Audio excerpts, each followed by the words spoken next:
Absolute resonance के इस episode की शुरुआत में ये जो डीन होते हैं ये कहते हैं कि तुम दोनों को ही अपने अपने ब्लड एजेंट्स को इसके साथ फ्यूज करना चाहिए और अब से ही ये तुम दोनों का एक एक्सक्लूसिव आइटम होगा। और इस चीज को सुन के लीलो जो होता है अपने ब्लड एजेंट्स को इस पर्पल बैच के साथ कंबाइन कर देता है और जैसे इसका ब्लड इसके साथ कंबाइन होने लगता है तो ये हैरान होते हुए सोचता है कि न सिर्फ ये रेजोनेंस को टेम्पर करने की कोशिश करता है बल्कि इसका तो सोल पोरिंग का भी फंक्शन है और सोल पोरिंग जो है इससे कोई भी अपने आप को रिफाइन करने के लिए काफी ज्यादा एक्सप्लोसिव रेजोनेंस पावर को ले सकता है। और मेरे लिए तो ये जो सोल पोरिंग है और भी ज्यादा यूजफुल दिखाई देता है। और ये जो रिवाइवल होली इंकांटेशन है ये अपग्रेड होके डिवाइन ट्री रिवाइवल आर्मर में बदल गया है जो कि ट्रांसफॉर्म होके एक incredibly defensive divine tree armour में बदल सकता है। और ना सिर्फ इतना बल्कि ये काफी ज्यादा स्ट्रॉन्ग रिकवरी पावर भी प्रोवाइड करता है। और इसे लेते हुए लीलो कहता है कि ये सच में कॉलेज अलायंस के बिल्कुल काबिल है और ये वाकई में काफी बढ़िया प्राइस भी है। और जो डीन होते हैं ये कहते हैं कि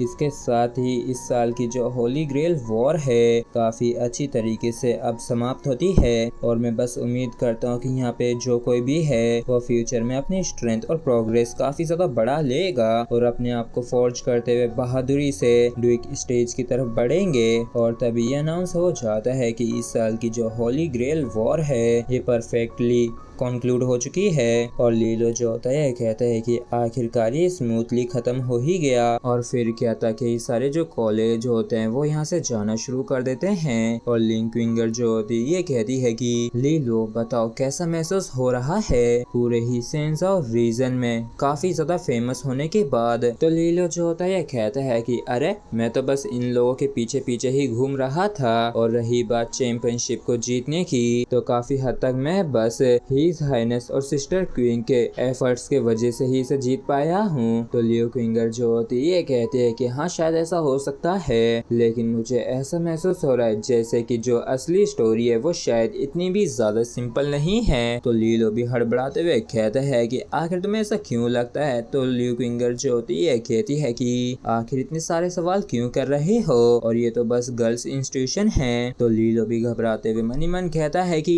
इन लोगों के पास वाकई में काफी गजब के इंट्यूशन है ना। और तभी दूसरी बाइजोन यहाँ पे आते हुए कहता है कि लीलो तुम्हारा जो लक है वास्तव में काफी अच्छा है जो तुम्हारे साथ हिज हाइनेस और सीनियर सिस्टर जियांग क्विंग जो थी इस वजह से इस बार तुम काफी अच्छे रिजल्ट्स को हासिल कर पाए हो। तो लीलो जो होता है खुश होते हुए कहता है कि थैंक गॉड यहाँ पे कुछ अब भी नॉर्मल लोग तो हैं। और तभी लूमी यहाँ पे आते हुए कहती है कि लीलो मैं यहाँ पे तुम्हें गुड बाय कहने आई हूँ और मुझे भी नहीं मालूम कि आखिर कब हम एक दूसरे से दोबारा मिल पाएंगे लेकिन मैं तुमसे सच में रेगुलरली डबल रेजोनेंस कल्टीवेशन के बारे में नॉलेज को एक्सचेंज करना चाहती हूँ। जिसके बाद लीलो भी इसे अलविदा कह देता है। और तभी ली क्विंग जो होती है कहती है कि लीलो तुम्हारा चार्म तो वाकई में सच में काफी अच्छा है क्योंकि हमें तो सिर्फ कुछ ही समय हुआ है एक दूसरे को जाने हुए लेकिन देखो तो ये जो हाई रैंकिंग ब्यूटी है स्काई फायर सेक्रेट कॉलेज की